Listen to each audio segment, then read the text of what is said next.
Hold on a second, what if I told you that the worst day of your life, the one where you face total public humiliation and marital betrayal, is actually the only way to become a millionaire? Seems completely backward, right? You're probably thinking, no way. When someone tries to ruin you, you just lose everything.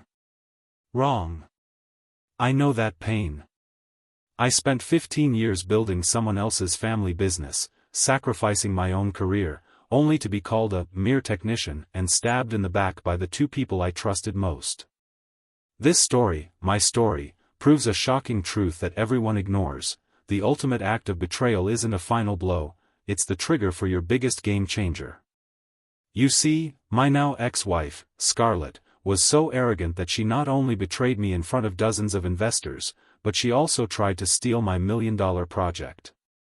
She thought she was giving a master stroke, but in less than 5 minutes, her ambition activated her own massive karmic debt. Stick with me because by the end of this video, I'm going to show you how a simple, quiet move, a safety net I set up in the dead of night, made the person who tried to destroy me lose absolutely everything, while I walked away with an incalculable fortune and my dignity back. Don't miss a single second. And hey, if you want more stories about real-life revenge and freedom, make sure to subscribe to the channel and hit that notification bell right now. Look, before we dive into the deep end, let me ask you something. Have you ever felt like you're walking on eggshells in your own home? That heavy feeling that any wrong word could trigger a total disaster? Gosh, that was my daily routine. At 45, Ethan, a brilliant structural engineer, was in complex systems and innovation, had traded the dream of being a global CEO for a fragile domestic peace. For 15 years, I had quietly stepped back from my high-level career to manage my wife Scarlett's family business, a real estate development firm in New York.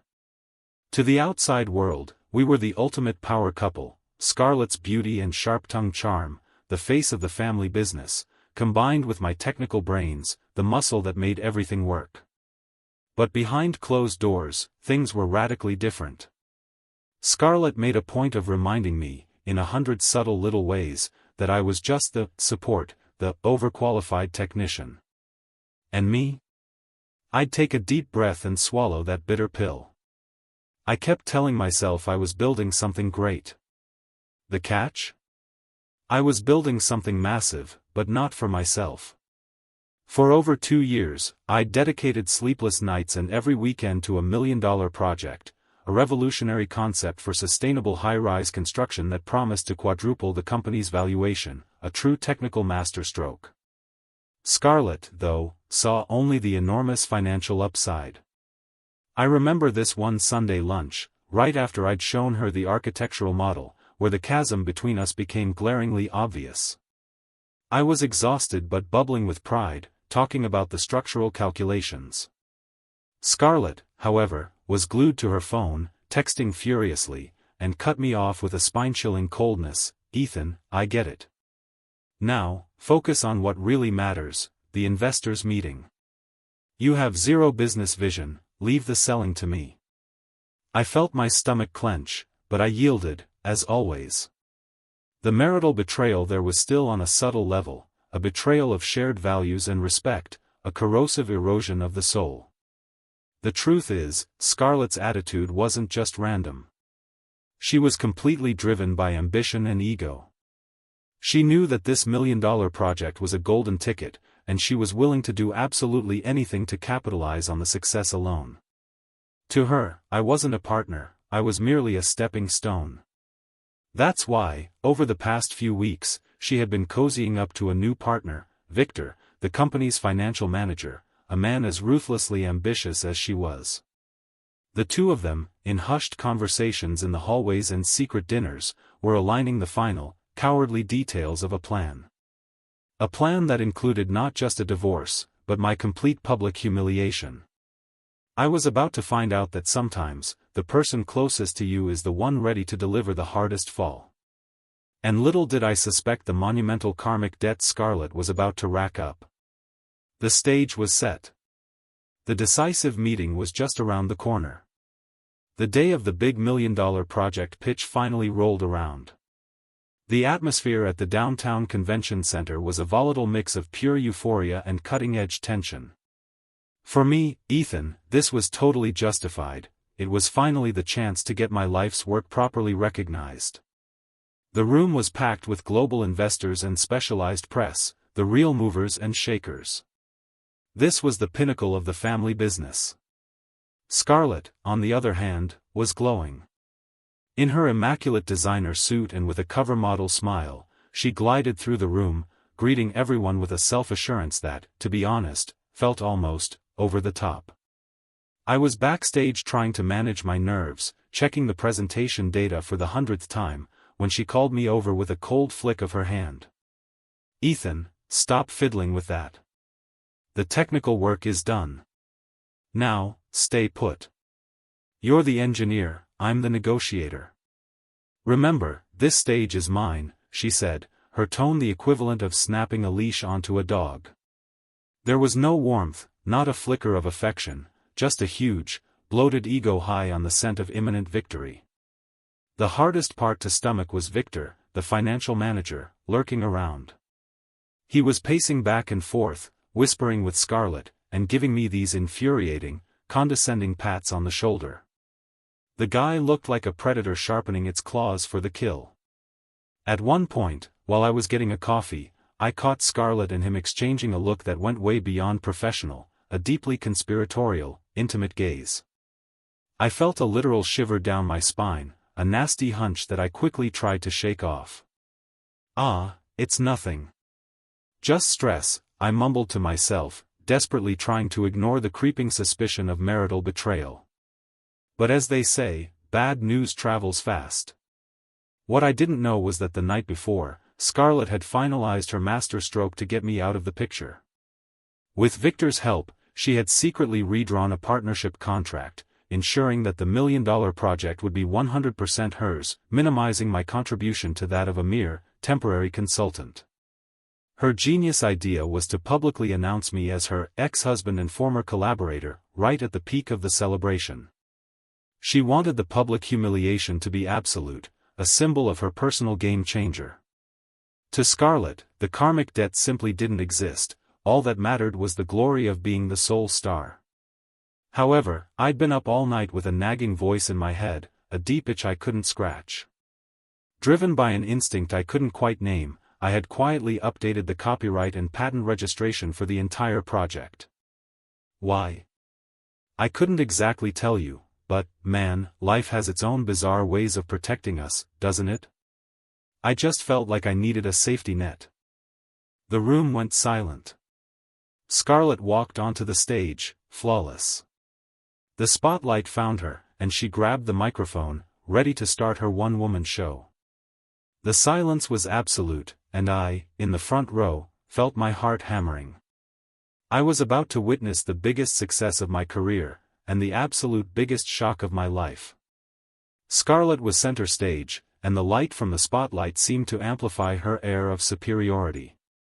She started with the usual clichés: gratitude, future vision, the success of the family business. I was in the audience, managing a strained smile, expecting her to call me up to share the credit any minute now. But her script was different, it was outright cruel. "This $1 million project," Scarlett began, her voice dripping with confidence, "is proof that I am a woman of vision. I knew it would be our ultimate game changer." She paused, and her smile widened. "And that's why today, I'm not just celebrating the company's success. I'm celebrating my brand new future." The room went completely silent. I felt a sick, sinking feeling in my gut. I thought she might announce an expansion, maybe a land acquisition. But what came next was a dagger plunged straight into my chest. "I am divorcing Ethan," she announced, without preamble. "And as of today, he will no longer be part of this company. As an engineer, he is competent, sure, but he lacks the grit and ambition the market demands. He is merely a technician. To manage a business of this scale, I need a true partner, someone who sees the profit, not just the concrete." The low murmur in the audience exploded. My face went absolutely numb. I watched the public humiliation materialize in front of dozens of people, but I was still trying to process the information. I had been betrayed so viciously that the pain was physical. The marital betrayal was exposed, right there, under the blinding lights. And then, Scarlett called Victor, the financial manager, onto the stage. She embraced him with an intimacy that was completely naked. "This is Victor, my partner, my companion. The man who helped me rewrite the future of our company, and who will give me the life I deserve." She held his hand, triumphant.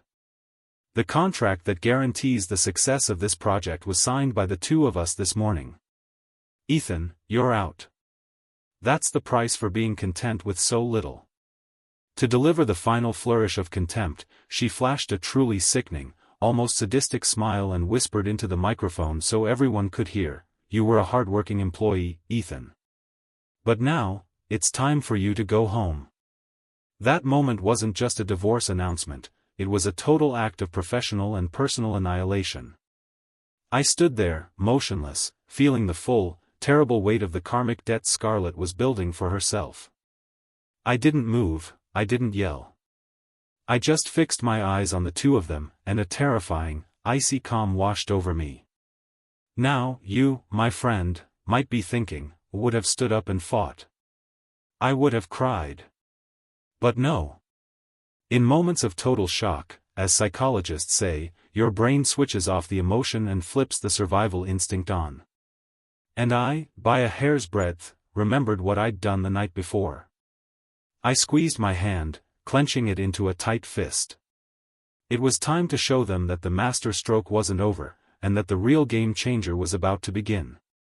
The silence in that hall was absolutely deafening, broken only by the shocked whispers swirling through the crowd. Scarlett and Victor, up on the stage, looked like two peacocks ready for their curtain call. But I wasn't about to give them that glory. Remember that strange calm that took over me back in part 3? Well, that wasn't weakness, that was pure strategy. I, the engineer they called just a technician, was actually a man who prepared for every structural failure, including personal ones. I took a deep breath, walked onto the stage with deliberately measured slowness, and gently took the microphone from Scarlett's hand. She tried to snatch it back, but my gaze just froze her. I was a different man. I was no longer the submissive husband of the family business.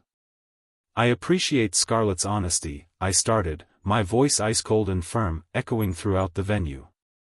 "It was a well-executed master stroke, I'll give her that." I made a calculated, dramatic pause.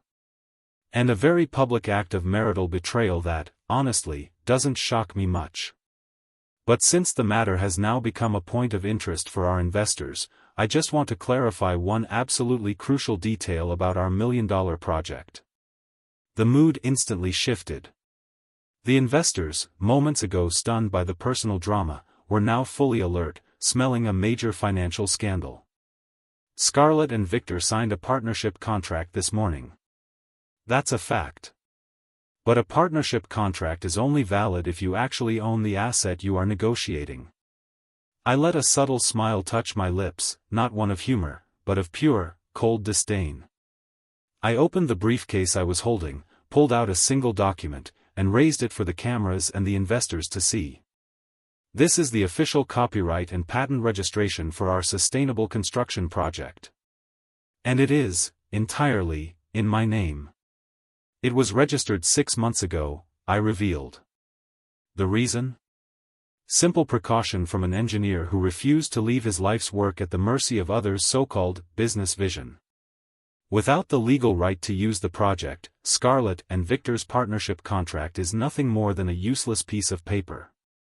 The hall erupted in an absolute roar of murmurs. Scarlett and Victor instantly went white, staring at me as if I'd just risen from the dead. The game changer had officially happened. The rich public humiliation Scarlett had planned so meticulously had just violently boomeranged back onto her. I then looked directly at the foreign investors. "Ladies and gentlemen, the partnership Scarlett proposed has just imploded. But my project is solid. Within 24 hours, I will be presenting this innovation to a competing firm. You decide, does the future lie with the destructive ambition of Scarlett and Victor, or with the technical reliability of the man who, in fact, created this million-dollar project? I stepped down from the stage without looking back at them. For Scarlett, the karmic debt had just started to be collected, right there, in front of everyone who mattered. She thought she was in control, but she discovered that, in the end, the value of a good engineer is not just in what he builds, but in what he protects. My walking off the stage was followed by sheer, unadulterated chaos. The investors, being the pragmatic folks they are, wasted no time on the personal drama. The million-dollar project was the only thing that mattered. My announcement that the copyright was in my name, and the threat that I'd take my master stroke to the competition within 24 hours, was a freezing cold reality check. This wasn't just about marital betrayal anymore, it was about a massive strategic and legal failure. The first to react was the head of the Japanese consortium. He stood up, marched right over to Scarlett, and stated bluntly, "We deeply regret this, but without the patent, the contract your company proposed is worthless. Our partnership is terminated." Just like that. And like a row of dominoes, the other investors quickly followed suit, some of them actually grabbing my business card on their way out.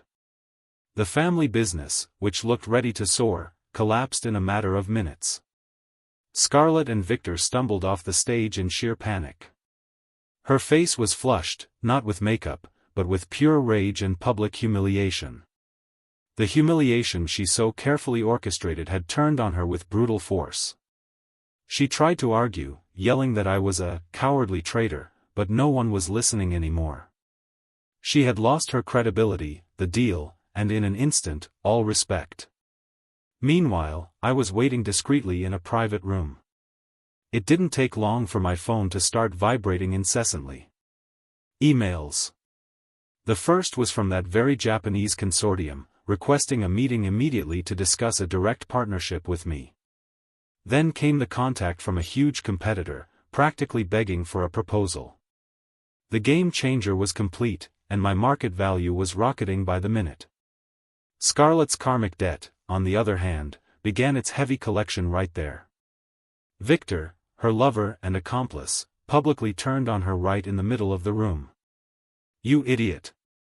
How could you not check the patent? You just ruined my career," he screamed, abandoning her in the chaos. Their ambitious plan crumbled. He was only with her for power and money, and now she had neither. As I left the convention center, I felt a sense of relief I hadn't experienced in years. It wasn't just revenge, it was the feeling that, for the first time in a very long time, I was in control. They called me just a technician, but that engineer had just proven that technique, when combined with intelligence, is worth more than any slick talk. I hadn't lost anything of value, I had actually found my freedom. The marital betrayal hurt, yes, but it cracked open the door to my greatest professional ascent. And honestly, my friend, have you ever stopped to consider how many times our biggest fear is actually the gateway to our greatest freedom? The days that followed felt like an almost surreal calm for me. The engineer went from being a submissive technician to a market genius overnight. It didn't even take 24 hours for me to finalize a solid, highly advantageous contract for my million-dollar project, securing not only a huge fortune but also a leadership position with total autonomy. The professional game changer was complete. Meanwhile, Scarlett plunged into total chaos. The divorce, which she planned as a show of public humiliation to benefit herself, turned into a legal nightmare.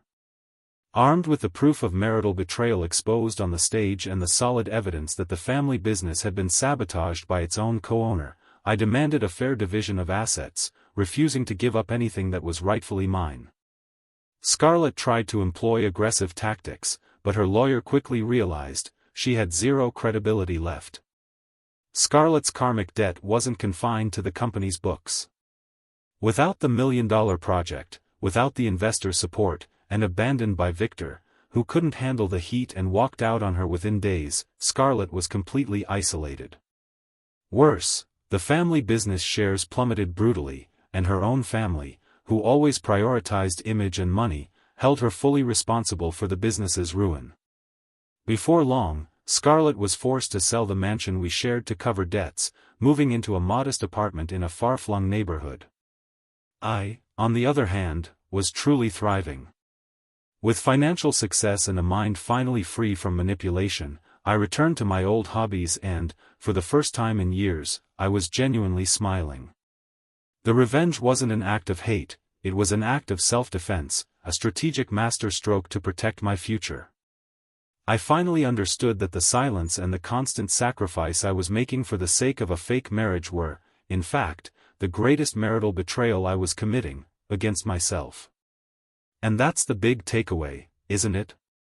What felt like the absolute end, the day of my public humiliation, actually became the portal to my freedom. I lost an ambitious, toxic wife but gained myself back, stronger, richer, and infinitely wiser. Scarlett believed she had destroyed her husband, but she only managed to destroy herself, proving that ambition without ethics always demands the highest price. The divorce was finalized, and for me, the paperwork didn't mark an ending, but the beginning of a life where success wasn't measured by what you sacrifice, but by what you build with dignity. What an incredible story, right? The journey of Ethan, the engineer who faced brutal public humiliation in front of everyone, shows us something fundamental: the greatest game changer you have is always your own intelligence. Scarlett truly believed that money and ruthless ambition were everything. But she completely underestimated Ethan's caution and technical expertise. She tried to pull off a master stroke, yet she only succeeded in settling her own devastating karmic debt, losing her entire family business and the prestige she adored, all while Ethan achieved his million-dollar project single-handedly. Ultimately, the cruelest marital betrayal that exists is the one we commit against ourselves, by accepting disrespect and scraps. And Ethan's revenge wasn't about destroying Scarlett, it was about the profound act of rebuilding himself. So, what about you? What would you have done in Ethan's place? Would you have had the cold composure to wait for the perfect moment to execute your game changer, or would you have exploded in rage on that stage?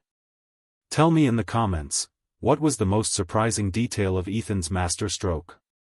If you felt connected or inspired by this story of justice and overcoming adversity, don't forget to hit that like button.